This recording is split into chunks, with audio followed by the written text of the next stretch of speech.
حضرت علی رضی اللہ تعالیٰ عنہ کو اپنے محاصرے میں لے لیا۔ چنانچہ جنگ جمل کے موقع پر یہ ہوا ہے کہ صلح ہو گئی تھی، حضرت عائشہ رضی اللہ تعالیٰ عنہ کے جو نمائندے تھے اور ادھر سے حضرت علی، صلح ہو گئی تھی، طے ہو گیا تھا کہ ہاں قاتلین عثمان کو جو ہے ان کو سزا دی جائے گی، قصاص لیا جائے گا حضرت عثمان کے قتل کا۔ لیکن ان لوگوں نے 10,000 آدمی کھڑے ہو گئے کوفے کے اندر، ہم سب قاتل ہیں عثمان کے، لوگ قصاص ان سے اگر لے سکتے ہو،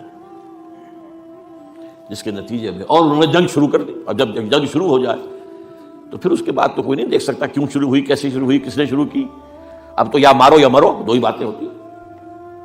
10,000 مسلمان ایک رات میں شہید ہوئے جنگ جمل میں۔ اب اس کے بعد حضرت علی رضی اللہ تعالیٰ عنہ کی خلافت جو ہے حضرت امیر معاویہ نے ماننے سے انکار کر دیا۔ جب تک قاتلین عثمان کو سزا نہیں دیتے ہم بیعت نہیں کریں گے۔ یہ نہیں کہ دعویٰ کیا ہو کہ میں خلافت کا حقدار ہوں، یہ نہیں، لیکن یہ کہ آپ کو ان کو سزا دینی چاہیے۔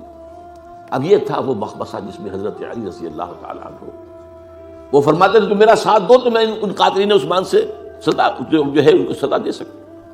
ادھر انہیں پتا تھا کہ میں سرنڈر کرتا ہوں تو مجھے علی تک تو پہنچنے کوئی نہیں دے گا، راستے میں ختم کر دیں گے رضی اللہ تعالیٰ عنہ۔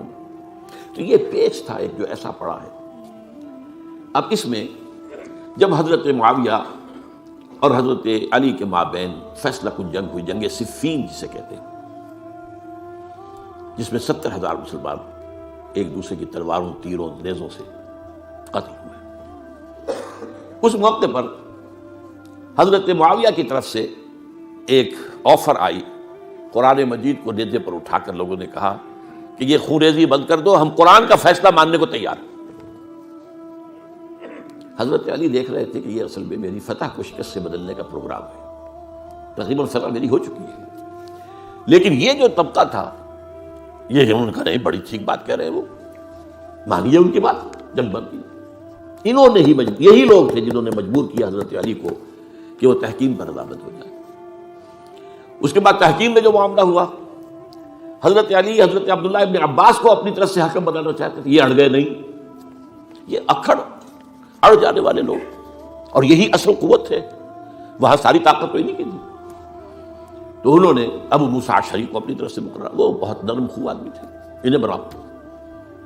بہرحال جو بھی بات طے ہوئی، اب تاریخ کی روایتوں میں اختلاف ہو سکتا ہے، کہا یہ جاتا ہے کہ طے تو یہ ہوا تھا حکمین کے مابین، ادھر سے ابو موسیٰ اشعری، ادھر سے عمرو بن العاص رضی اللہ تعالی عنہما، کہ آپ اپنے جو کلائنٹ ہیں حضرت علی آپ انہیں معزول کر دیجئے، میں معاویہ کو معزول کر دیتا ہوں، پھر جو ہے مسلمان فیصلہ کر لیں کسی اور کی عبادت۔ انہوں نے کھڑے ہو کے کہہ دیا میں علی کو معزول کرتا ہوں، اور عمرو بن العاص نے کہا کہ میں معاویہ کو قائم کرتا ہوں۔ اب یہ ہے روایت، واللہ عالم اس میں کتنا سچ ہے کتنا جھوٹ ہے، میں کوئی مورخ نہیں ہوں، میں کوئی تاریخ کا محقق نہیں ہوں۔ اس کے بعد جو ہے اب یہ لوگ انہوں نے کہا کہ مانیے تحکیم کو،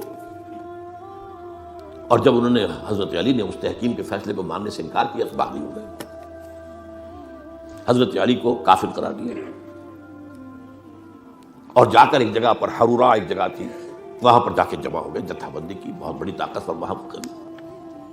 انہوں نے طے کیا کہ علی بھی کافر ہو گیا، معاویہ بھی کافر ہو گیا، عمرو بن العاص بھی کافر ہو گئے، سب کافر۔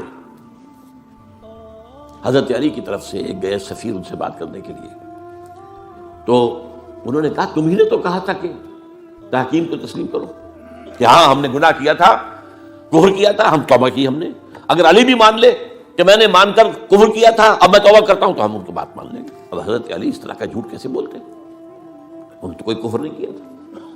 بہرحال انہوں نے پھر بھی نرمی برتی کہ دیکھو اگر تم کوئی خونریزی نہیں کرو گے، فساد نہیں مچاؤ گے تو میں تمہیں کچھ نہیں کہوں گا، لیکن وہ اپنی ان شرارتوں سے بعد نہیں آئے۔ تو پھر تیسری جو بڑی جنگ ہوئی ہے ان جنگوں میں، جنگ نہروان کہلاتی ہے، حضرت علی کی جنگ خوارج کے ساتھ، جس میں 4,000 خارجی جو ہے وہ قتل ہوئے۔ اور یہ بات اب آپ نوٹ کر لیجئے کہ یہ لوگ جیسا کہ اکھڑ بھی تھے لیکن اپنی بات پر ڈٹ جانے والے تھے، لیکن ساتھ ہی دیندار بھی تھے، نمازی اور روزہ دار بھی تھے۔ یہ اس طرح کے لوگ نہیں تھے کہ جو فاسق اور فاجر ہو، بس یہ مزاج کا ایک ہے، جس بات دل میں بیٹھ گئی اڑ گئے۔ تو یہ اصل میں انہوں نے پھر فیصلہ کیا کہ اور تو ہمارے بس میں اب کچھ نہیں ہے، ان تینوں کو قتل کر دیا جائے، علی کو بھی اور معاویہ کو بھی اور عمرو بن العاص کو بھی۔ تو ایک جگہ ان کی سازش ہوئی، 3 آدمی معین ہو گئے، ایک ہی وقت کا طے فیصلہ ہو گیا، فلاں تاریخ کو فجر کے وقت تم جاؤ، وہ تم کوفے کی جامع مسجد میں جب علی نماز جماعت کرا رہے ہو خنجر مارو انہیں۔ اور یہ اس کا نام ابن ملجم تھا، خارجی، یہ وہی لوگ بنو تمیم کے لوگ۔ دوسرا جو تھا وہ دمشق میں حضرت معاویہ کو قتل کرنے شہید کرنے کے لیے پہنچ گیا۔ تیسرا مصر پہنچ گیا حضرت عمرو بن العاص کو۔ اب یہ بات اللہ کی طرف سے ہے، یہ تو اس کی مشیت ہے، اس کا فیصلہ ہے۔ حضرت علی پر وار کارگر ہوا، اب شہید ہو گئے۔ حضرت معاویہ پر وہ وار ذرا اوچھا پڑا، زخمی تو ہوئے لیکن آپ کی جان بچ گئی۔ عمرو بن العاص اس روز مسجد میں کسی معذوری کی وجہ سے، عذر کی وجہ سے فجر میں آئی نہیں سکی، لہذا حضرت علی کی شہادت ہو گئی۔ اب یہ ہے اصل پس منظر، کن لوگوں نے کیا شہید، اصل میں وہ سمجھ لینے کی بات ہے۔ یہ خوارج نے شہید کیا، لیکن خوارج کا فتنہ سبائی فتنے ہی کا آف شوٹ ہے، اسی کے ذیل میں ہے، اسی کی ایک شاخ ہے، اسی کا ایک نتیجہ ہے۔ یہ خوارج جو ہے بعد میں بھی ان کی مسلسل جو ہے وہ جنگیں رہی ہیں۔ بہرحال اس صورتحال کو یہ سمجھ لیجئے کہ یہ خلفائے ثلاثہ رضی اللہ تعالی عنہ، حضرت عمر شہید، عثمان شہید، علی شہید۔ عجیب بات ہے کہ تینوں کا نام عین سے شروع ہوتا ہے، عمر عین سے، عثمان عین سے، علی عین سے، تینوں شہید ہوئے ہیں۔ لیکن یہ کہ یہ ہے تاریخی پس منظر۔